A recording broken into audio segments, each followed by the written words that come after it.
Hello friends, कैसे हैं आप सब लोग। आई होप आप सब लोग अच्छे होंगे। एमजे एजुकेशन में आपका स्वागत है। हम आज अधिगम के विषय में डिस्कस करेंगे, जो एक इम्पोर्टेंट टॉपिक है और आप ये हर लेवल पर पढ़ते हैं। चाहे आप बीए कर रहे हो, चाहे आप बीएड कर रहे हो या फिर आप बीटीसी कर रहे हो। यहाँ तक कि अगर आप कोई कॉम्पिटिटिव एग्ज़ाम भी देते हैं ना, like UP TET, C TET, तो उस पर भी आपको उनमें भी आपको इससे रिलेटेड क्वेश्चंस मिल ही जाते हैं। चलिए फ्रेंड्स, वीडियो स्टार्ट करते हैं। वीडियो को एंड तक ज़रूर देखिएगा और चैनल को सब्सक्राइब करके बेल आइकन प्रेस कर दीजिएगा, जिससे हमारी आने वाली वीडियो का नोटिफिकेशन आपको मिल जाए। ओके फ्रेंड्स, चलिए स्टार्ट करते हैं। अधिगम, सीखना, लर्निंग, ये सब इसके सिनोनिम्स हैं। सीखना एक जन्मजात प्रक्रिया है। मीन्स हम जब से जन्म लेते हैं और जब तक जीते हैं, हम कुछ ना कुछ सीखते ही रहते हैं। ये प्रक्रिया हमारे जीवन पर्यंत चलने वाली है। डेली लाइफ में भी आप कुछ ना कुछ सीखते ही रहते हैं। ठीक है। जन्मजात प्रकृति की एक मूल प्रवृत्ति आपकी है जिज्ञासा, क्यूरियोसिटी।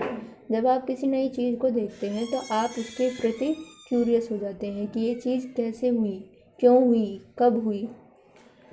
और सबसे मेन प्रवृत्ति पता है क्या होती है? आपकी इंटेलिजेंस, बुद्धि, जो आपको प्रत्यक्ष अप्रत्यक्ष देखने में और समझने में हेल्प करती है।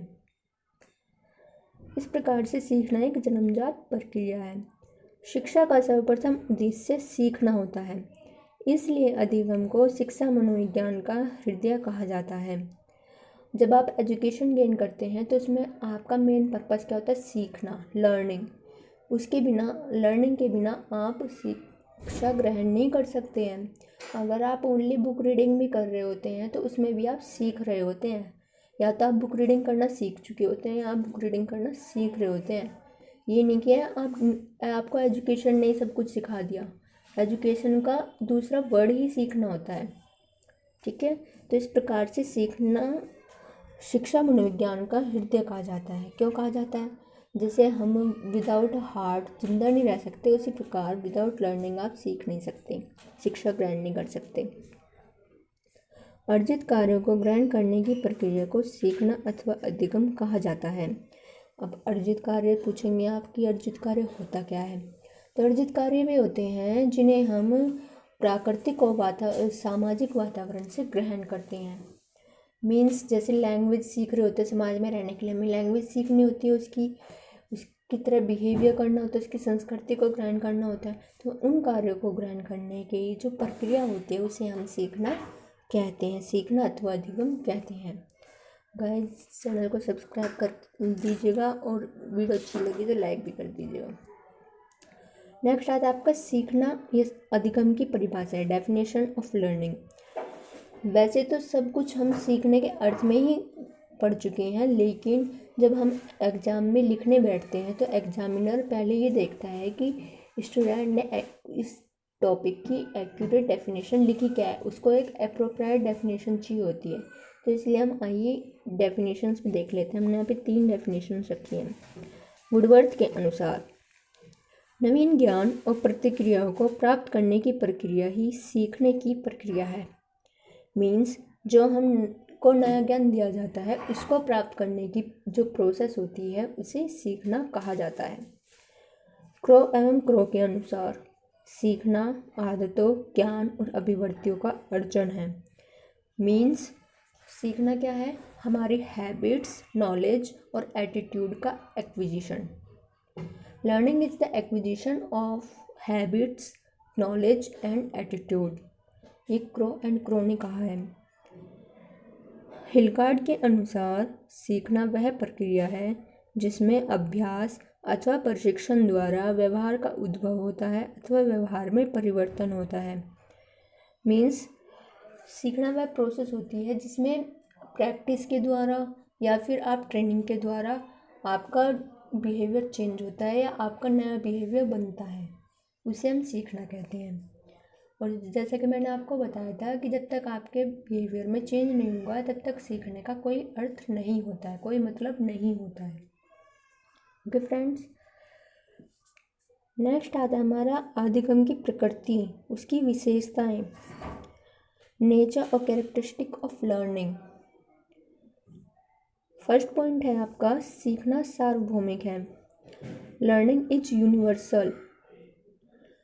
अब ये तो नहीं है कि केवल हम ही सीखते हैं, केवल मनुष्य ही सीख सकते हैं। इस धरती पर जितने भी प्राणी हैं, चाहे वो जंतु हों, चाहे वो जीव हों, कीड़े मकोड़े हों, पशु पक्षी हों, प्राणी हों, इन जो जीवित प्राणी होते हैं, मीन संसार पर जितनी भी जीवित वस्तुएं हैं, वे सभी सीखती हैं।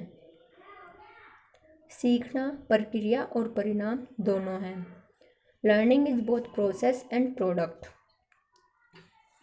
सीखना प्रक्रिया और परिणाम कैसे हो सकता है, आप ये सोचेंगे। तो जब हम नए नए तथ्यों को या नई नई बातों को ग्रहण करते हैं और उसको करके सीखते हैं, वो क्या हो गई, आपकी प्रोसेस हो गई।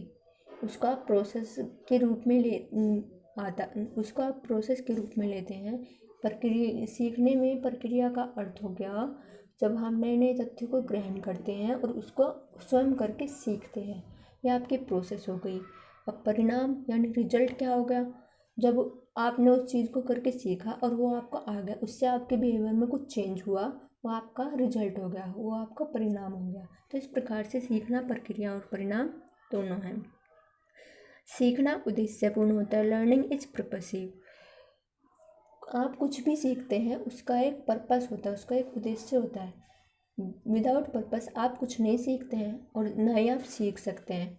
आपका पर्पस जितना अधिक स्ट्रॉन्ग होगा, जितना अधिक प्रबल होगा आपका सीखना, आप उस चीज़ को उतनी जल्दी सीखेंगे, उस चीज़ को उतनी जल्दी ग्रहण करेंगे। सीखना सक्रिय है, मीन्स करके सीखना। सीखने की प्रक्रिया में हमारा सक्रिय होना अत्यंत आवश्यक होता है। सक्रिय होकर सीखना ही वास्तविक सीखना होता है। जब तक हम किसी काम को करके नहीं सीखेंगे, तब तक हम उस चीज़ को नहीं सीख सकते। आजकल इसी चीज़ को इसीलिए बालकों को सक्रिय बनाने के लिए बहुत सी विधियों का प्रयोग किया जाता है, जिसमें बालक सक्रिय होकर, क्रियाशील होकर सीख सके। सीखना खोज करना है। Learning is discovery. जब तक देखो, अब हम कुछ चीज़ सीखते हैं, पहले तो हम उस चीज़ को सीखते क्यों हैं, हम ये जब भी तो सीखते हैं जब हमें उस चीज़ की नीड होती है। हम ये सोचते हैं कि ये कैसे हुआ, क्यों हुआ। जब हम उस चीज़ की खोज करते हैं तो उसे ही हम सीखना कहते हैं। जब आप रिसर्च करते हो, आप सपोज कीजिए आपको लर्निंग सीखनी है, ठीक है, लर्निंग के बारे में जानना है, तो आप क्या करेंगे, गूगल पे सर्च करेंगे, है ना, उसकी खोज करेंगे। फिर आप वहाँ पे उसमें बहुत सारे ऑप्शंस आ जाते हैं। ऑप्शंस आने के बाद क्या करते हैं, आप सब ऑप्शंस को चेक करते हैं, उसमें आप क्या कर रहे हैं, खोज कर रहे हैं। खोज के साथ साथ आप सीख भी रहे हैं। सीखना वातावरण की उपज है। Learning is a product of environment. वैसे तो वंशानुक्रम, हेरिडिटी भी बहुत महत्वपूर्ण होती है सीखने के लिए। सीखना जो है हमारी हेरिडिटी यानी वंशानुक्रम और एनवायरनमेंट यानी वातावरण पर निर्भर करती है। जैसा वंशानुक्रम हमें, जैसे हमारी वातावरण को चाहिए, जो हमारे प्राकृतिक वातावरण को चाहिए होता है, हम वही सीखते हैं। हम कैसे सीखते हैं, क्या सीखते हैं, सब हमारे वंशानुक्रम और एनवायरनमेंट पर डिपेंड करता है। सीखने की शक्ति तो हम जन्म से लेकर आते हैं, जैसे शरीर, बुद्धि, विकास, ये सब हम जन्म से लेकर आते हैं। लेकिन जो हमें सीखना है, हमें कैसे सीखना है, सीखने की जो प्रक्रिया होती है वो हमें वातावरण से मिलती है। इस प्रकार से सीखना हमारे वंशानुक्रम और वातावरण पर निर्भर करता है। फ्रेंड्स, वीडियो को लाइक कर दीजिएगा और सब्सक्राइब करना ना भूलिएगा और अपने फ्रेंड्स को शेयर भी कर दीजिएगा। Thanks for watching video.